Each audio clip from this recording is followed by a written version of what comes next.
Le livre de vie de l'agneau. Chers frères, chères sœurs, chers amis en Christ, je suis heureux de vous savoir à l'écoute de ce message dans lequel je me propose de vous parler du livre de vie de l'agneau, cette réalité qui comporte pour l'humanité la plus grande espérance. Dans le sillage des événements qui s'abattent sur nous et par lesquels nous commençons de passer, il est clair que la vie terrestre deviendra de plus en plus difficile, très périlleuse même, sinon effrayante. Comment allons-nous survivre? La réponse se trouve dans la parole de Jésus, celui qui nous aime et qui se présente à nous comme notre sauveur et notre refuge pour l'éternité. Regardons à Jésus. C'est la seule façon de surmonter les problèmes, les soucis et les craintes qui seront notre lot ici-bas. Le livre de vie de l'agneau. Mon objectif est de vous indiquer, premièrement, où le livre de vie de l'agneau et des allusions à ce livre sont mentionnés dans la Bible. Deuxièmement, ce qu'est le livre de vie de l'agneau. Troisièmement, vous expliquer pourquoi et comment nous devons tous être sûrs que notre nom figure dans le livre de vie de l'agneau. La lecture principale sera tirée du livre de l'Apocalypse, le chapitre 20, les versets 11 à 15, qui mentionne le livre de vie. Je vais décortiquer ce texte pour vous et le message va s'articuler en 3 points. Premièrement, Christ comme sauveur. Deuxièmement, Christ comme celui qui accorde la vie éternelle. Enfin, Christ comme juge. À la fin, je vais vous inviter à prendre la décision qui s'impose. Chers amis, il y a beaucoup de choses, des prophéties par exemple, qui sont annoncées dans l'Ancien Testament, mais qui se réalisent ou qui sont expliquées dans le Nouveau Testament. Par ailleurs, l'Ancien Testament introduit aussi des idées, des concepts qui sont ensuite présentés avec plus de détails dans le Nouveau Testament. En sus de cela, l'Ancien Testament parle d'événements qui ont eu lieu ou qui auront lieu bien plus tard dans le temps. Un de ces événements a trait au jugement dernier. Il est introduit, par exemple, dans le livre de l'Ecclésiaste qui a été écrit par le roi Salomon quelques 1000 ans avant Jésus-Christ. Dans l'Ecclésiaste, au chapitre 12 et au verset 13 et 14, nous lisons, et je cite, « Écoutons la fin du discours. Crains Dieu et observe ses commandements. C'est là ce que doit faire tout homme. Dieu amènera toute œuvre en jugement au sujet de tout ce qui est caché, soit bien, soit mal. » Fin de citation. Cet événement du jugement dernier est décrit dans le livre de l'Apocalypse par l'apôtre Jean. Je vous en donne la lecture. Apocalypse 20, 11 à 15. Dans ce texte connu comme le jugement dernier, l'apôtre Jean nous décrit ce qu'il voit. Voici la lecture. Puis je vis un grand trône blanc et celui qui était assis dessus. La terre et le ciel s'enfuirent devant sa face, et il ne fut plus trouvé de place pour eux. Et je vis les morts, les grands et les petits, qui se tenaient devant le trône. Des livres furent ouverts, et un autre livre fut ouvert, celui qui est le livre de vie. Et les morts furent jugés selon leurs œuvres, d'après ce qui était écrit dans ces livres. La mer rendit les morts qui étaient en elle. La mort et le séjour des morts rendirent les morts qui étaient en eux, et chacun fut jugé selon ses œuvres. Et la mort et le séjour des morts furent jetés dans l'étang de feu. C'est la seconde mort, l'étang de feu. Quiconque ne fut pas trouvé écrit dans le livre de vie fut jeté dans l'étang de feu. Je voudrais relever 7 points. Premièrement, un grand trône blanc. Deuxièmement, la destruction de la terre et du ciel devant le juge. Troisièmement, les morts sont devant le trône. Quatrièmement, l'ouverture des livres contenant les œuvres des morts. Cinquièmement, un autre livre, le livre de vie. Sixièmement, le jugement de chaque mort d'après ses œuvres. Enfin, la punition éternelle dans l'étang de feu de tous ceux dont le nom ne se trouve pas dans le livre de vie. Chers amis, ce jugement aura lieu après le retour de Jésus sur la terre. Je veux résumer pour vous le déroulement des grands événements à partir de l'ascension de Jésus.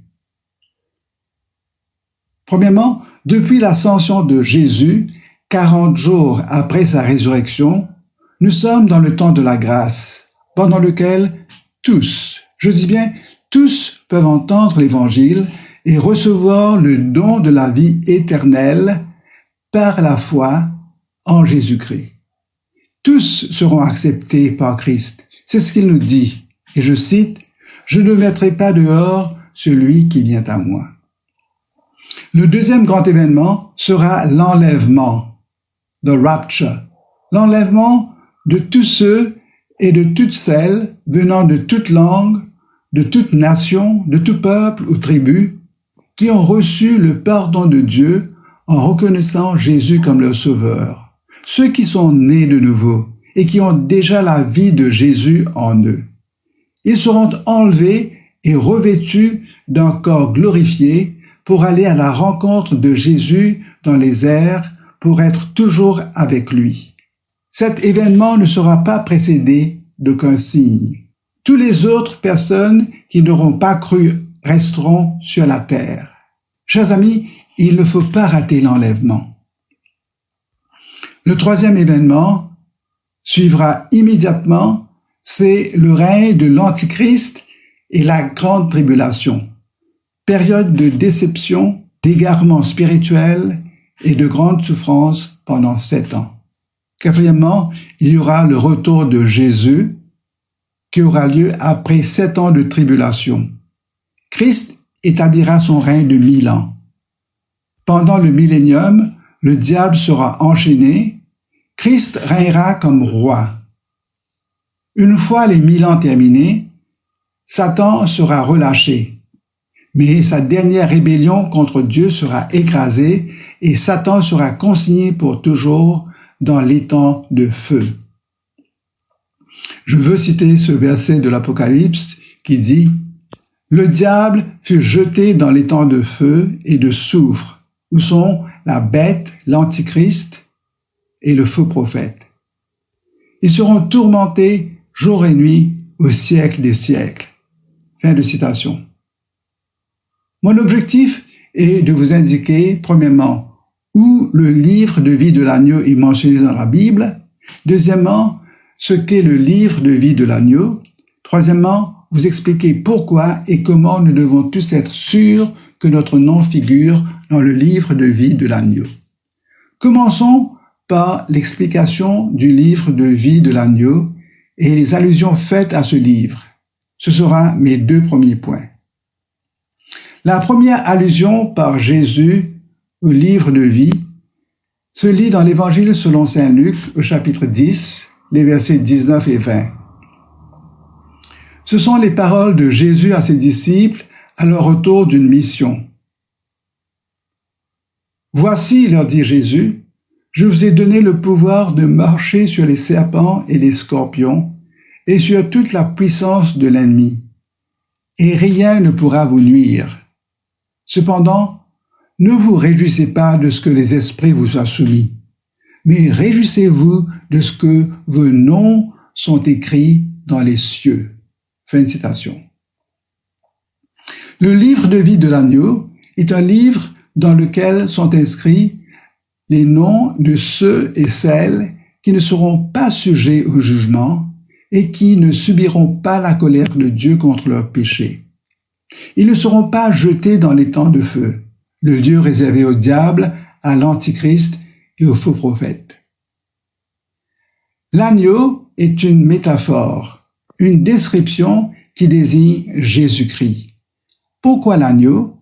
Eh bien parce que dans le livre de l'Exode, au chapitre 12, Dieu avait donné des instructions à Moïse pour que la Pâque soit observée par tous les enfants d'Israël le soir de leur départ d'Égypte. Ils devaient offrir le sang d'un agneau sans tache comme sacrifice et marquer leur maison de ce sang pour être épargnés du jugement de Dieu. Jean-Baptiste est le premier prophète qui a désigné Jésus comme l'agneau de Dieu, parce que Jésus a été sacrifié comme un agneau innocent et sans tache pour nous accorder la vie sauve. Le livre de vie de l'agneau est donc ce registre où sont compilés le nom de tous ceux qui, par la foi, sont épargnés du jugement de Dieu. Ils sont en sécurité pour l'éternité.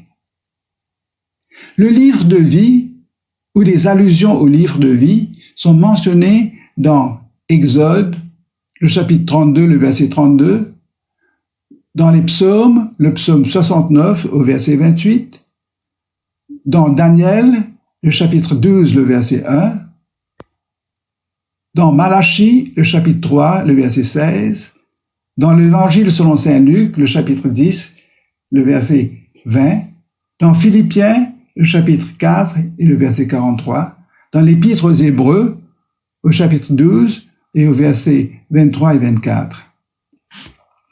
Le livre de vie de l'agneau, la désignation complète, est mentionnée dans l'Apocalypse, dans le chapitre 13 au verset 8 et dans le chapitre 21 au verset 27.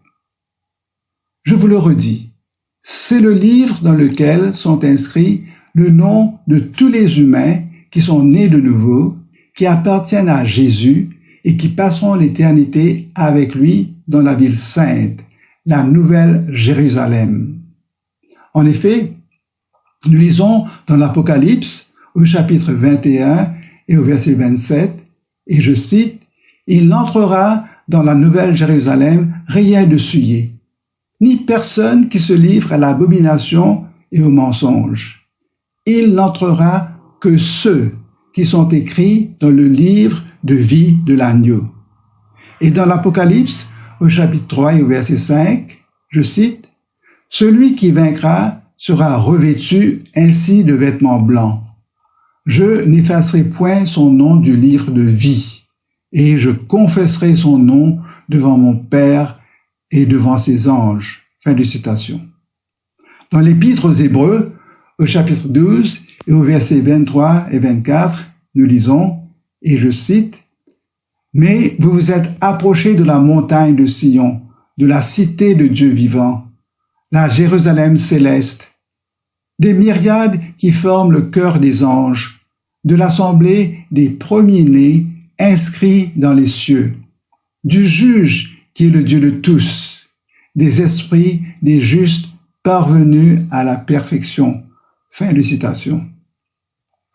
Il existe cependant deux versets dans l'Apocalypse, premièrement au chapitre 13 et au verset 8, et deuxièmement au chapitre 17 et au verset 8, qui parlent de ceux dont le nom n'a pas été écrit dès la fondation du monde dans le livre de vie de l'agneau. Dans l'Apocalypse au chapitre 20 et au verset 14 et 15, nous lisons, et je cite, « Et la mort et le séjour des morts furent jetés dans les temps de feu. » C'est la seconde mort, les temps de feu. Quiconque ne fut pas trouvé écrit dans le livre de vie fut jeté dans les temps de feu. Fin de citation. Donc voilà les mentions et allusions au livre de vie de l'agneau. Pour le troisième point de mon objectif, à savoir vous expliquer pourquoi et comment nous devons tous être sûrs que notre nom figure dans le livre de vie de l'agneau, j'aborderai les 3 points du message. Premièrement, Christ comme sauveur. Deuxièmement, Christ comme celui qui accorde la vie éternelle. Enfin, Christ comme juge. Prenons le premier point, Christ comme sauveur. La première mission de Jésus en notre monde se résume en Luc au chapitre 19 et au verset 10. Et je cite, « Car le Fils de l'homme est venu chercher et sauver ceux qui étaient perdus. » Fin de citation. Chers amis, Jésus est venu à la rencontre du pécheur, à notre rencontre, afin de nous retirer de la boue du péché et de nous délivrer du jugement que nous méritons tous. Pour nous délivrer, Jésus nous pardonne et il nous purifie par son sang. Sa mission est répétée dans l'Évangile selon saint Jean, au chapitre 3 et au verset 16. Et je cite, « Car Dieu a tant aimé le monde qu'il a donné son Fils unique, afin que quiconque croit en lui ne périsse point, mais qu'il ait la vie éternelle. » Fin de citation. Dieu en effet a envoyé Jésus pour que tous les hommes soient sauvés de leurs péchés par lui. Nous lisons dans le livre des Actes, au chapitre 4 et au verset 12, et je cite, « Il n'y a de salut en aucun autre, car il n'y a sous le ciel aucun autre nom qui ait été donné parmi les hommes par lequel nous devions être sauvés. » Fin de citation. Ce verset est une citation tirée de la prédication de l'apôtre Pierre. Dans le livre des Actes toujours, au chapitre 10 et au verset 43, nous lisons, et je cite, « Tous les prophètes rendent de Jésus-Christ le témoignage que quiconque croit en lui reçoit par son nom le pardon des péchés. » Fin de citation. Au chapitre 13 et au verset 38 et 39, nous lisons, et je cite, « Sachez donc que c'est par Jésus-Christ que le pardon des péchés vous est annoncé, et que quiconque croit est justifié par lui de toutes les choses dont vous ne pouviez être justifiés, a annoncé l'apôtre Paul. Chers amis, par Christ et à cause de sa mort en notre faveur et par sa résurrection, nous dit l'apôtre Paul, Jésus nous déclare justes. Dieu nous accepte au nom de Jésus comme des saints, comme irréprochables. C'est le miracle du salut par la foi. Dans l'Épître aux Colossiens, au chapitre 2 et au verset 13 et 14, l'apôtre Paul nous dit ceci, et je cite, « Vous qui étiez morts par vos offenses et par l'incirconcision de votre chair, Dieu vous a rendus à la vie avec Jésus-Christ en nous faisant grâce pour toutes nos offenses. Il a effacé l'acte dont les ordonnances nous condamnaient et qui subsistait contre nous. Il l'a détruit en le clouant à la croix. » Fin de citation. Nous sommes tous coupables parce que nous avons tous violé les commandements de Dieu. Comment donc pourrons-nous être restaurés dans la communion avec notre Créateur? Dieu a envoyé Jésus-Christ pour qu'il prenne le jugement et la condamnation à notre place.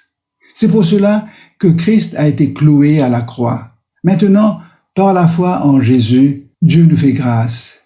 C'est ainsi que Jésus est notre Sauveur. Nous passons au deuxième point, Christ comme celui qui accorde la vie éternelle. Jésus est notre Sauveur parce qu'il nous délivre de la mort qui est la conséquence de nos péchés. Jésus nous fait don de la vie éternelle. L'apôtre Jean nous dit, je cite, « Celui qui croit au Fils a la vie éternelle. Celui qui ne croit pas au Fils ne verra point la vie, mais la colère de Dieu demeure sur lui. » Fin de citation. Plus loin, au chapitre 5 de son évangile et au verset 24, il le dit en citant Jésus, « En vérité, je vous le dis, celui qui écoute ma parole et qui croit à celui qui m'a envoyé a la vie éternelle et ne vient point en jugement, mais il est passé de la mort à la vie. » Fin de citation. Le don de la vie éternelle et le passage de la mort à la vie sont annoncés au présent par Jésus. Aussitôt que nous croyons, nous sommes sauvés. C'est cela l'efficacité de la foi. Chers amis, il existe 3 formes de vie désignées par 3 mots différents dans le Nouveau Testament.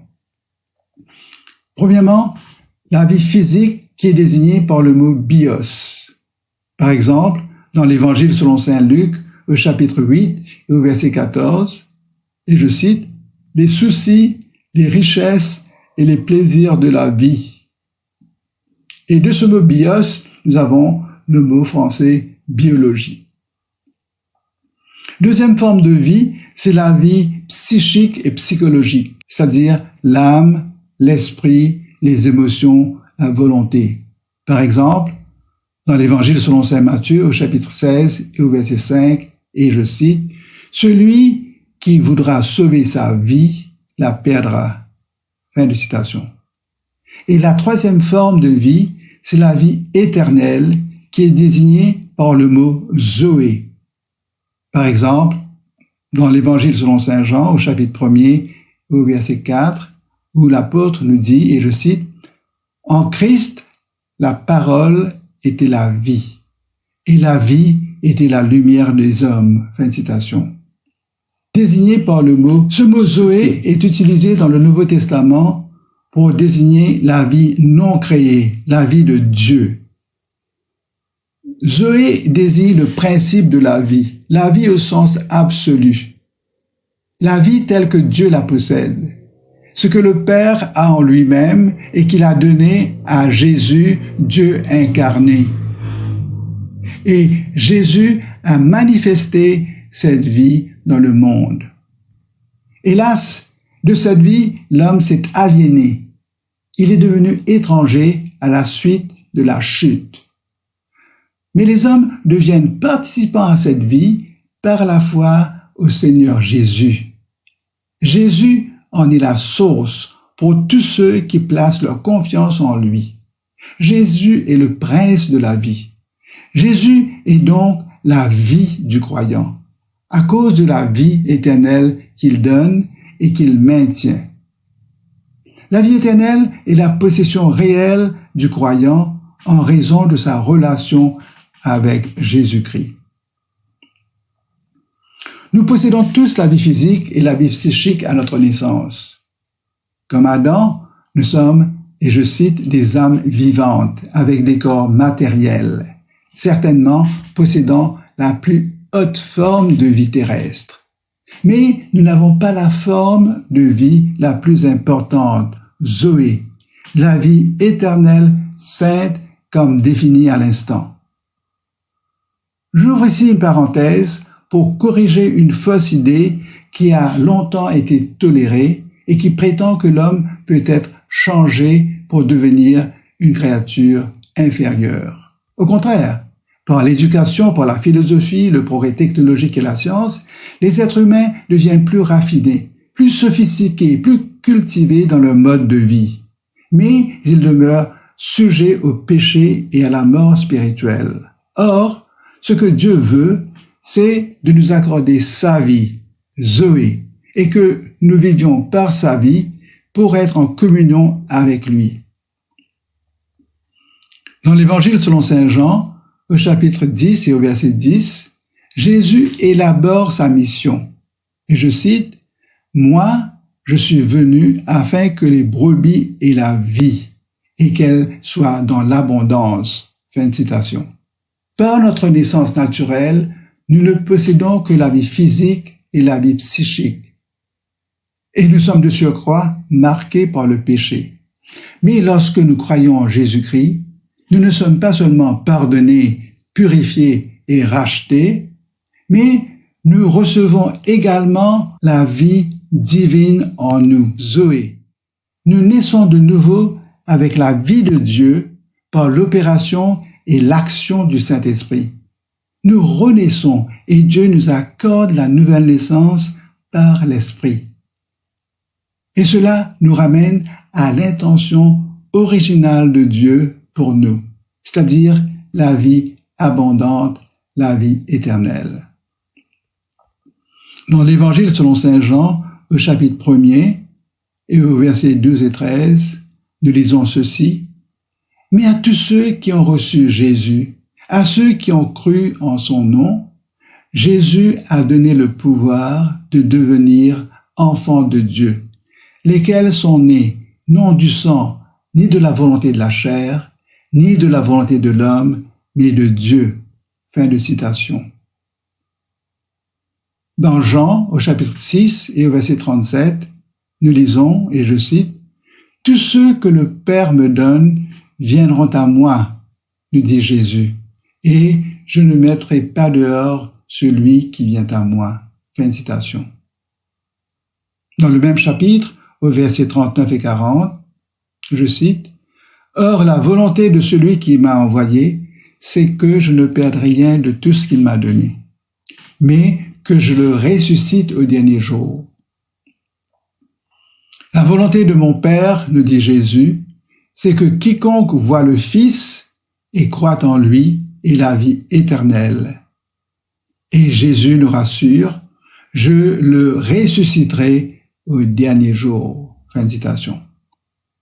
Chers amis, quand Dieu nous accorde la nouvelle naissance, notre inclusion et l'inscription de notre nom se font immédiatement dans le livre de vie de l'agneau. Quand nous acceptons Jésus par la foi, Dieu nous fait entrer dans sa famille et nous devenons membres du corps de Christ, prêts pour être dévêtus de ce corps physique infirme, vulnérable et corruptible, pour être revêtus du corps incorruptible, glorieux et plein de force de la résurrection. Il est important de prendre note que la Genèse fait la toute première mention de l'arbre de vie que Dieu fit pousser dans le jardin d'Éden. Après la chute, suite à la désobéissance d'Adam et d'Ève, l'accès à cet arbre de la vie fut interdit au premier couple. Ils furent chassés du jardin et le chemin vers l'arbre de la vie fut gardé par des chérubins. Or, l'arbre de la vie est de nouveau mentionné dans le livre de l'Apocalypse à plusieurs reprises. La dernière mention est faite dans le chapitre 22 de l'Apocalypse. Ainsi, nous voyons que l'arbre de la vie est associé d'une part à la création de l'homme dans la Genèse, d'autre part à sa rédemption finale dans l'Apocalypse. Le boucle est donc bouclé. De ce fait, nous voyons que la vie est le thème central de la Bible qui révèle le plan complet de Dieu pour tous les hommes. C'est ce que Jésus explique aux religieux de son temps dans l'Évangile selon saint Jean. Quand Jésus parle de la vie, c'est le mot « Zoé » qui est employé. Et cela plus d'une quarantaine de fois. Chers amis, si Jésus a insisté autant sur la nécessité de recevoir la vie, Zoé, et que l'apôtre Jean a utilisé ce mot autant de fois, c'est pour nous montrer que la possession de cette forme de vie est capitale, car c'est l'unique moyen de vaincre la mort éternelle et d'assurer que notre nom figure dès maintenant dans le livre de vie de l'agneau. Pour terminer cette partie, permettez-moi de vous citer quelques versets qui parlent justement de la vie, de Zoé. Je veux citer Jean 1,4. « En Jésus était la vie, et la vie était la lumière des hommes. » Jean 3,16. « Car Dieu a tant aimé le monde qu'il a donné son Fils unique, afin que quiconque croit en lui ne périsse point, mais qu'il ait la vie éternelle. » Jean 5,26. « Car comme le Père a la vie en lui-même, ainsi il a donné au Fils d'avoir la vie en lui-même. » Jean 11,25. Jésus dit « Je suis la résurrection et la vie. » Enfin, Jean 14,6. Jésus dit à Thomas, et je cite, « Je suis le chemin, la vérité et la vie. Nul ne vient au Père que par moi. » 5 versets où le mot « vie », Zoé, est cité 7 fois. Enfin, le livre de vie de l'agneau contient le mot « Zoé ». Donc, pour que notre nom y soit inscrit, il nous faut posséder cette forme de vie. La vie que Dieu nous donne par la grâce quand nous nous repentons de nos péchés et que nous plaçons notre entière confiance en Jésus-Christ comme notre Sauveur et le Seigneur de notre vie. Nous passons au 3e point, Christ comme juge.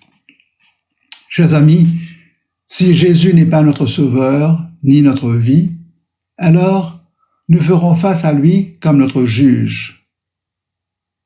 Nous lisons dans Jean, le chapitre 5, les versets 21 et 22, et je cite, « Car le Père ressuscite les morts et donne la vie.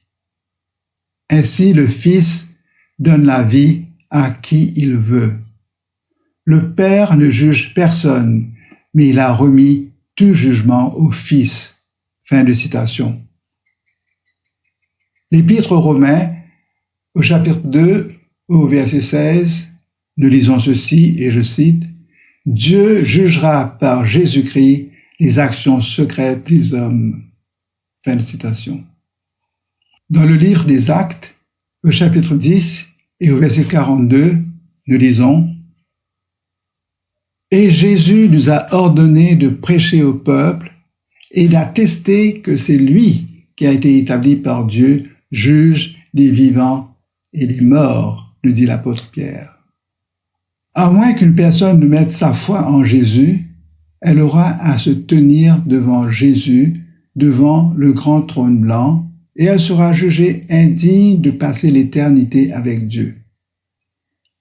S'adressant à un groupe de philosophes non-croyants à Athènes, Paul a déclaré, et je cite, « Dieu a fixé un jour où il jugera le monde selon la justice par l'homme qu'il a désigné, ce dont il a donné à tous une preuve certaine en le ressuscitant des morts. » Fin de citation. Et finalement, dans l'Épître aux Hébreux au chapitre 9 et au verset 27, nous lisons, et je cite, « Il est réservé aux hommes de mourir une seule fois, après quoi vient le jugement. » Fin de citation. Le Seigneur Jésus sera le juge lors du jugement dernier. Il sera assis sur le grand trône blanc. Il exécutera son jugement sur la base des actes contenus dans d'autres livres. Il jugera ceux qui l'auront rejeté. En conclusion, chers amis, vous avez entendu l'importance que Jésus met sur l'urgence de recevoir la vie éternelle qu'il désire nous donner selon sa grâce. Il nous dit que la vie est en lui et qu'il la donne à tous ceux et à toutes celles qui viennent à lui. Il nous faut donc saisir l'occasion qui nous est offerte aujourd'hui. Soyez honnêtes. Oserez-vous venir devant Dieu sans la protection de la sainteté de Jésus? Aucun de nous peut se sauver par ses propres moyens, par ses propres efforts. Nous avons tous besoin d'un sauveur pour nous sauver de nos péchés. Et Jésus-Christ est le seul et unique sauveur. La Bible nous donne la garantie. Si vous confessez de votre bouche que Jésus-Christ est Seigneur, et vous croyez dans votre cœur que Dieu l'a ressuscité des morts, vous serez sauvés. La décision qui s'impose est la suivante. Chers amis, croire dans votre propre vérité ne fait pas de votre croyance la vérité. Après avoir écouté ce message, quels sont vos choix et quelle sera votre décision? Voici vos choix. Premièrement, si vous acceptez Christ maintenant, vous participez à sa vie, Zoé. Par la foi, vous participez à sa vie et votre nom est aussitôt inscrit dans le livre de vie de l'agneau. Et s'il vous arrive de mourir avant l'enlèvement, votre esprit ira dans la présence du Seigneur et vous reviendrez avec Jésus au moment de l'enlèvement pour recevoir votre corps glorifié. Remarquez que vous n'allez pas perdre votre corps. Vous serez sanctifié dans un corps identique à celui de Jésus-Christ ressuscité. Le deuxième choix, si vous acceptez Christ et qu'il revient de votre vivant, vous serez enlevé avec un corps glorifié parce que votre nom sera déjà inscrit dans le livre de vie de l'agneau. Cependant, Et c'est ça le troisième choix. Cependant, s'il vous arrive de mourir sans connaître Christ, c'est-à-dire sans la vie, sans Zoé, vous irez dans le séjour des morts, au Hadès, en attendant le jugement dernier, quand le séjour des morts rendra ses morts pour être ensuite jeté dans l'étang de feu avec le diable, l'antichrist et le faux prophète. Parce que sans avoir connu Christ, votre nom ne sera pas écrit dans le livre de vie de l'agneau. Quatrième choix, si vous êtes en vie et que vous n'avez pas accepté Christ lors de son retour, vous ferez face à votre juge après le millénium. Voilà les 4 choix.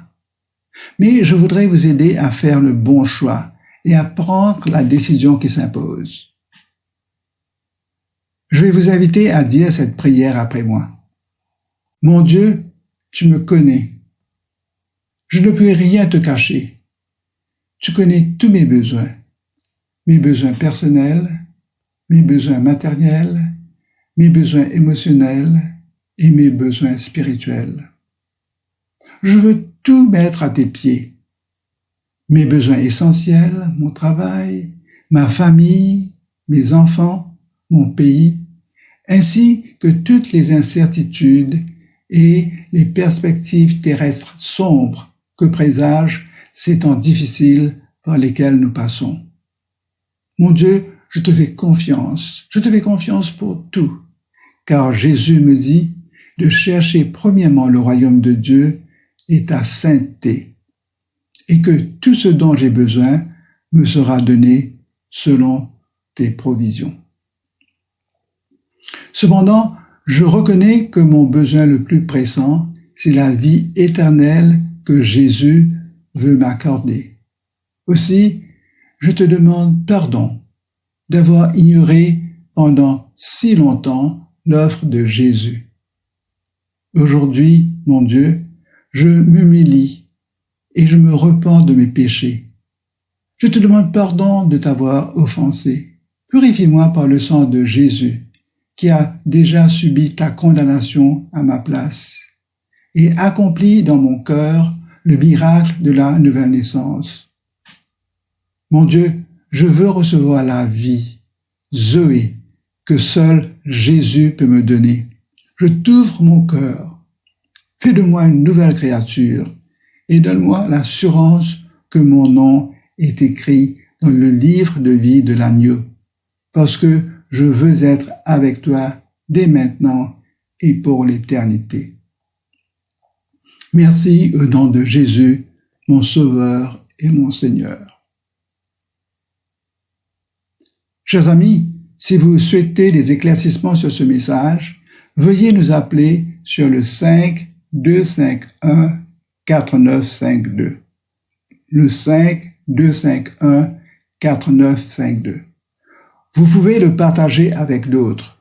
Par ailleurs, si vous voulez le texte intégral pour une étude biblique entre amis, veuillez nous communiquer votre adresse mail par WhatsApp sur le même numéro, le 5-251-4952. Nous vous enverrons le texte en format PDF. Merci de votre attention. Que le Seigneur Jésus vous bénisse abondamment. À bientôt.